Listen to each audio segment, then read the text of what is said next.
ദൈവനാമത്തിന് മഹത്വം ഉണ്ടാകട്ടെ. ഒക്ടോബർ മാസം 26-ാം തീയതി ഞായറാഴ്ച നവീകരണ ഞായറാഴ്ചയായിട്ട് നമ്മൾ ആചരിക്കുകയാണല്ലോ.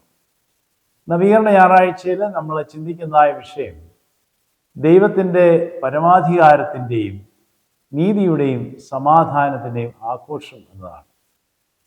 നമ്മുടെ ചിന്തയ്ക്കായിട്ട് ചിന്തകൾ ക്രോഡീകരിക്കുവാനായിട്ട് പുറപ്പാട് പുസ്തകം 7-ാം അധ്യായം 5-ാം വാക്യം ഞാൻ വായിക്കുന്നു. അങ്ങനെ ഞാൻ എൻ്റെ കൈ മിസ്രയീമിന്മേൽ നീട്ടി ഇസ്രായേൽ മക്കളെ അവരുടെ ഇടയിൽ നിന്ന് പുറപ്പെടുവിക്കുമ്പോൾ ഞാൻ യഹോവ എന്ന് മിസ്രയീമ്യർ അറിയും. നവീകരണം എന്ന വാക്ക് നമുക്ക് വളരെ പരിചിതമാണ്. നവീകരണം എന്നുള്ള വാക്ക് കേൾക്കുമ്പോൾ തന്നെ പ്രത്യേകിച്ച് പ്രൊട്ടസ്റ്റന്റ് ബാക്ക്ഗ്രൗണ്ടുള്ള ആളുകൾ പെട്ടെന്ന് ഓർക്കുന്നതായ ചരിത്ര നായകൻ മാർട്ടിൻ ലൂതർ കിങ് ആണ്. ജർമ്മൻ സന്യാസിയായ മാർട്ടിൻ ലൂതർ കിങ് അദ്ദേഹത്തിൻ്റെ 95 തീസിസുകൾ അത് വ്യവസ്ഥാപിതമായ കത്തോലിക്ക സഭയുടെ സംവിധാനങ്ങളെ ചോദ്യം ചെയ്യുവാനായിട്ട് ഉപയോഗിക്കുന്ന കാണുവാനായിട്ട് സാധിക്കും. നമ്മുടെ മനസ്സിൽ മാർട്ടിൻ ലൂതർ കിങ്ങിൻ്റെ മുദ്രാവാക്യങ്ങളായ സോളസ് ക്രിസ്റ്റസ്, സോളാ സ്ക്രിപ്ചറ തുടങ്ങിയ മുദ്രാവാക്യങ്ങൾ ഇപ്പോഴും മുഴങ്ങുന്നുണ്ടാകും. ഇപ്പോൾ മാർട്ടിൻ ലൂതർ കിങ്ങിൻ്റെ പ്രവർത്തനം അല്ലെങ്കിൽ നവീകരണ പ്രവർത്തനങ്ങൾ ചരിത്രത്തിൽ അടയാളപ്പെടുത്തേണ്ടത് തന്നെയാണ്, അതിന് യാതൊരു സംശയവും. എന്നാൽ നവീകരണം മാർട്ടിൻ ലൂതർ കിങ്ങിനോടൊപ്പം അല്ല ആരംഭിച്ചത്. നമ്മൾ നവീകരണം എന്നുള്ള വാക്ക് തന്നെ ചിന്തിക്കുകയാണെങ്കിൽ പലപ്പോഴും ആളുകൾ വ്യാഖ്യാനിക്കുന്ന ഒരു കാര്യം നവീകരണം എന്നത് നവ്യമാക്കുന്ന അനുഭവമാണ്. നിലവിലുള്ളതായ പ്രശ്നങ്ങളെ, പ്രതിസന്ധികളെ നേരിടുവാനായിട്ട് ഒരു സംവിധാനത്തെ തയ്യാർ ചെയ്യുന്നതായുള്ള പ്രവർത്തനം. എന്നാൽ വേദപുസ്തകത്തിൻ്റെ അടിസ്ഥാനവും അതുപോലെ തന്നെ മാർട്ടിൻ ലൂതർ കിങ്ങിൻ്റെ പ്രവർത്തനത്തിൻ്റെ വിശകലനമൊന്നും ഈ ഒരു ആശയത്തോട് ചേരുന്നതായിട്ട് കാണുവാനായിട്ട് സാധിക്കുന്നില്ല. അവിടെ വളരെ വ്യത്യസ്തമായ ഒരു ആശയത്തെയാണ് ഞാൻ മനസ്സിലാക്കുന്നത്. അത് ഒരു പ്രസ്ഥാനത്തിൻ്റെ അല്ലെങ്കിൽ ഒരു ജനതയുടെ ജീവിതം ഏത് ലക്ഷ്യങ്ങൾക്കായിട്ടോ ഉദ്ദേശ്യങ്ങൾക്കായിട്ടോ നിർവചിച്ചിട്ടുണ്ടെങ്കിൽ അതിൽ നിന്ന് വ്യതിചലിക്കുമ്പോൾ അതിലേക്ക് മടങ്ങി വരുവാനുള്ള പ്രവർത്തനമായിട്ടാണ് നവീകരണത്തെ വേദപുസ്തകത്തിൻ്റെ അടിസ്ഥാനത്തിൽ ഞാൻ മനസ്സിലാക്കുന്നത്.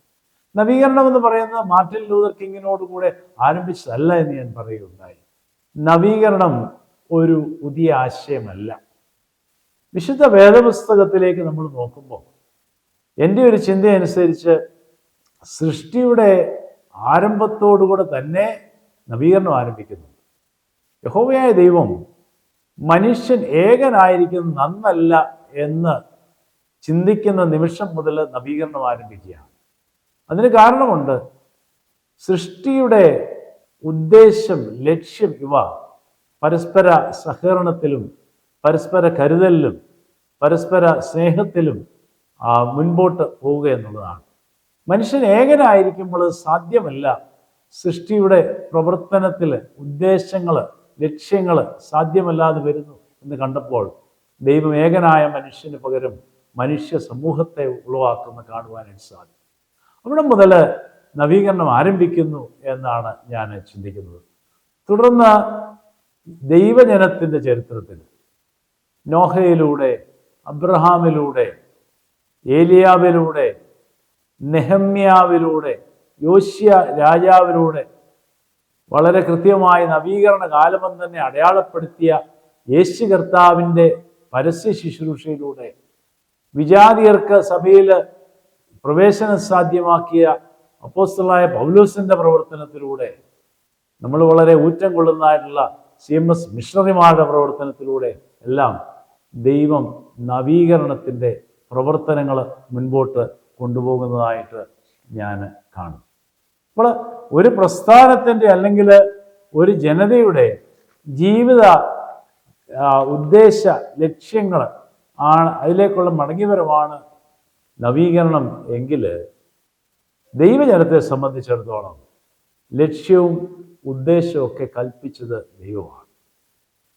വേദപുസ്തകത്തിന്റെ ചരിത്രത്തിൽ നമ്മൾ കാണുന്ന ഒരു കാര്യം, എന്ന് മനുഷ്യൻ ദൈവത്തിന്റെ അധികാരത്തെ മാനിച്ചു, ഒരുപക്ഷെ പരമാധികാരത്തെ മാനിക്കുന്നു, അന്ന് ഉദ്ദേശങ്ങളിലും ലക്ഷ്യങ്ങളിലും മനുഷ്യൻ തുടരുകയാണ്.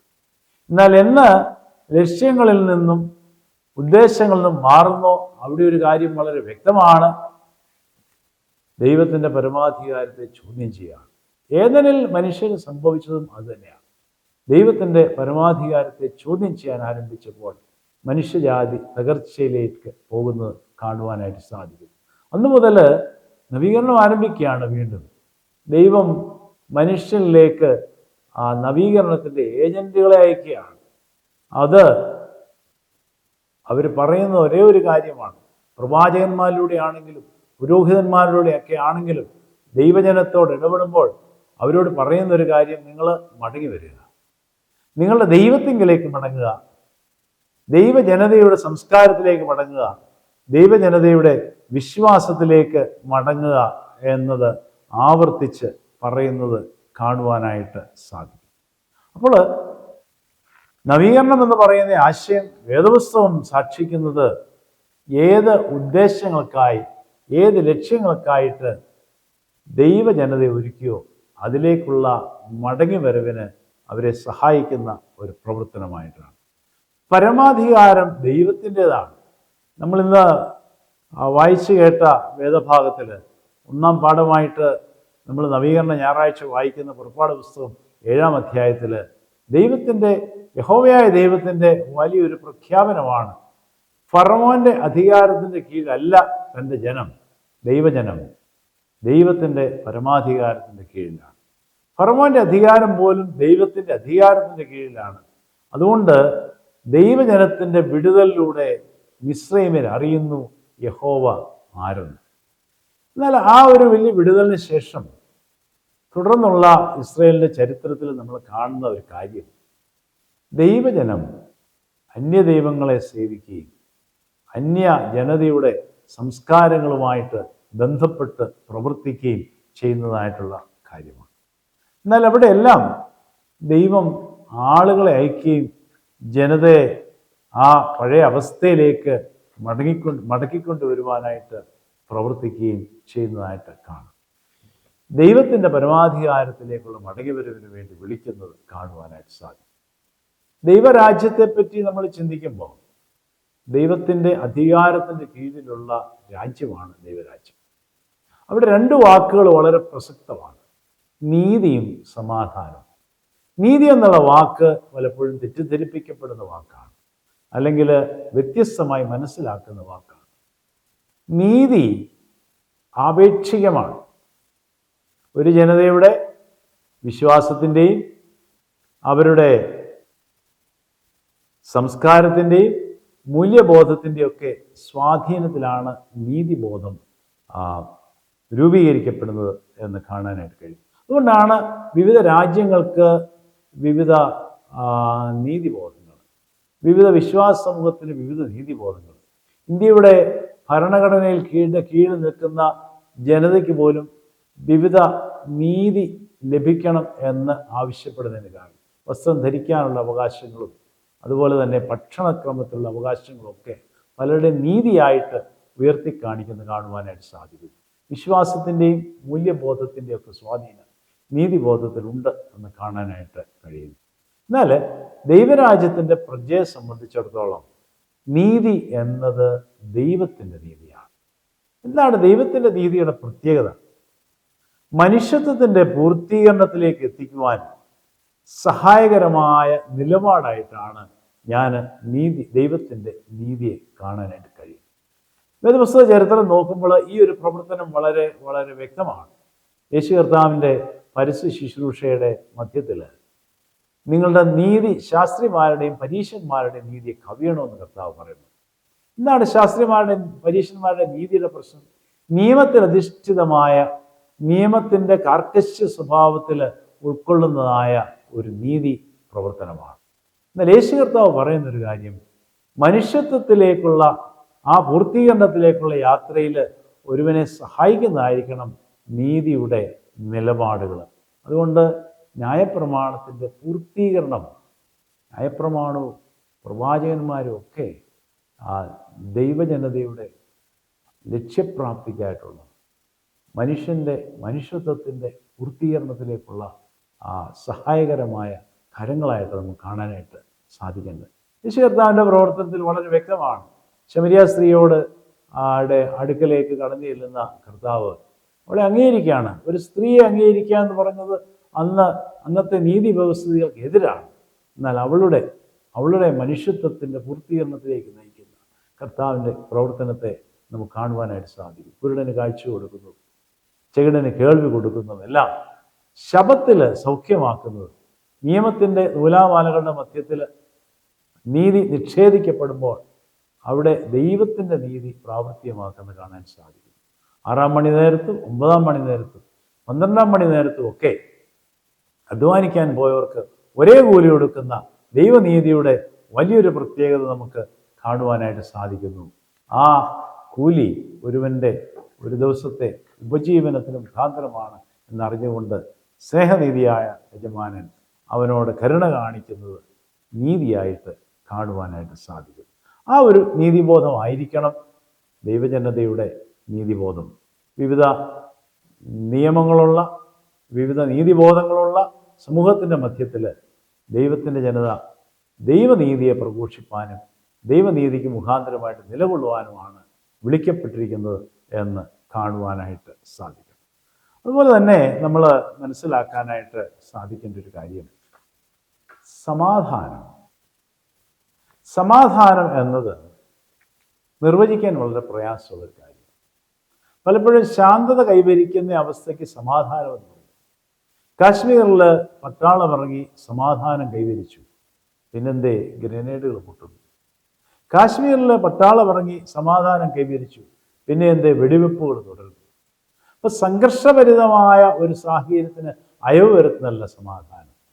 മറിച്ച് ഒരു ദൈവവേദനെ സംബന്ധിച്ചിടത്തോളം സമാധാനം എന്ന് പറയുന്നത് എൻ്റെ ശരീരവും ആത്മാവും മനസ്സും ഒരുപോലെ സ്വസ്ഥത അനുഭവിക്കുന്ന ഒരു അനുഭവമാണ്. അത് ചരിത്രത്തിൽ, വേദപുസ്തക ചരിത്രത്തിൽ ഏദൻ പർദീസയിൽ മാത്രം കണ്ട ഒരു കാര്യമാണ്.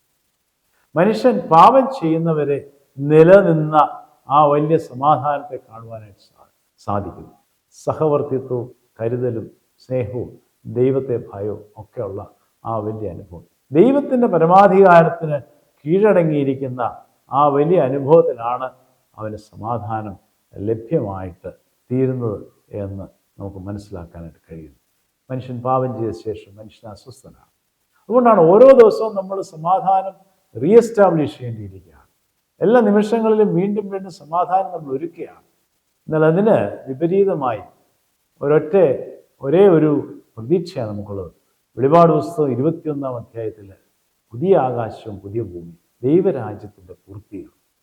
അവിടെ ദൈവത്തിൻ്റെ പരമാധികാരത്തിൻ്റെ കീഴിലുള്ള ജനത അനുഭവിക്കുന്ന സമാധാനം വളരെ ഹൃദ്യമാണ്. കണ്ണുനീരില്ല, മുറവിളിയില്ല, ദുഃഖമില്ല. കുഞ്ഞാട് വിളക്കായിരിക്കുന്ന നഗരത്തിൽ സ്വസ്ഥത അനുഭവിക്കുന്ന ജനം. അതുകൊണ്ട് നവീകരണത്തിൻ്റെ ആ വലിയ ആശയം വീണ്ടും നമ്മൾ ഉൾക്കൊള്ളുമ്പോൾ ശരിയായതിലേക്ക്, ശരിയായ ദൈവോദ്ദേശത്തിലേക്ക്, ശരിയായ ദൈവം നൽകിയ ലക്ഷ്യത്തിലേക്കുള്ളൊരു മടങ്ങിപ്പോകൽ നമ്മുടെ ജീവിതത്തിൽ ഉണ്ടാകട്ടെ. ചില കാര്യങ്ങളിലൂടെ ഇന്ന് നിലവിലുള്ള പ്രതിസന്ധികളോട് ഒരു സന്ധി ചെയ്യുന്ന അനുഭവമല്ല, മറിച്ച് ദൈവം ഏത് ഉദ്ദേശങ്ങൾക്കായി ലക്ഷ്യമായിട്ട് വിളിച്ചോ അതിലേക്കൊരു മടങ്ങിപ്പോക്ക് നമുക്ക് സാധ്യമായിട്ട് തീരട്ടെ. അതിന് ദൈവത്തിൻ്റെ പരിശുദ്ധാത്മാവ് സഹായിക്കട്ടെ. ദൈവത്തിൻ്റെ പരമാധികാരത്തിൽ സമാധാനവും നീതിയും പ്രഘോഷിക്കുന്നവരായിട്ട് ദൈവരാജ്യ പ്രജയായിട്ട് ദേശത്ത് വസിക്കാൻ ദൈവത്തിൻ്റെ പരിശുദ്ധാത്മാവ് നമ്മെ സഹായിക്കട്ടെ, അതിനായിട്ട് ഒരുക്കട്ടെ. ആമേൻ. പ്രാർത്ഥിക്കാം. ദൈവമായ കർത്താവേ, ഞങ്ങളിതിൻ്റെ അധികാരത്തിൻ്റെ കീഴിലാകുന്നത് ഇനിയാണ് ഞങ്ങളെ വിളിച്ചതും വേർതിരിച്ചത്. ദൈവജനം എന്നുള്ള നിലയിൽ ഞങ്ങൾക്ക് തന്ന പദവിക്കായി സ്തോത്രം.